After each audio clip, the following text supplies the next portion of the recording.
Assalamu alaikum YouTube көрүүчүлөр. Туугандар сатууда мына ушул кыргыз жылкы бар. Кара кашкатай.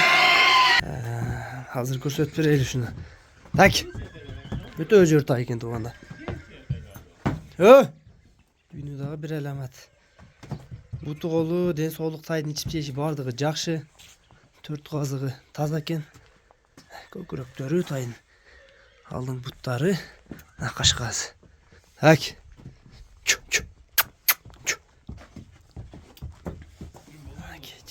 Жүрүшү барала. Таза кыргыз жылкы. Аз бааларына сурап берели. Адрес Аксыда, Аксынын Кербен деген жеринде. Акы тайдын баазы канча? 75 000 экен. Кем барбы? Чо? Буза турган болчу. 75 000 кем бар экен баасы тууган. Кыргызстан ичи жеткизүү бар туугандар. Номерлери алдына жазып калтырабыз. Номерлерге байланышка чыгасыңар туугандар.